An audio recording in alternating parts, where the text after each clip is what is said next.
I can tell you I'm playing Dicky Moltisanti, who is the central character of the movie. And he is Christopher Moltisanti's dad. Takes place in the late 60s, starts in 1967 with the backdrop of the race riots that were going on there, and the racial tensions are a big part of the story of the film. And I believe David gave some interviews this week just mentioning that Tony will be a character in the film, and as was mentioned throughout the Sopranos series, my character was an important person in his life, and it examines that relationship as well.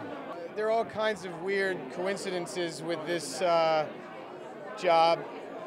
The first being that my next door neighbor, who's separated from me by a brick wall, is Tim Van Patten, who directed half of the episodes. And then, you know, the day that I was offered this job, my brother sent me a text saying, "You got to call me."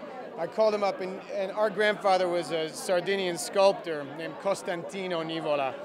And he told me that he was watching episode 7 or 4 of season 2, and there's an episode where they go back to Naples. And in the back of this shot with Gandolfini in the foreground, he sees one of my grandfather's sculptures just over his shoulder. And they were shooting in a spot where they had brought a traveling show of my grandfather's work, and it was the backdrop for this whole scene in this episode. So it was meant to be or something, I don't know.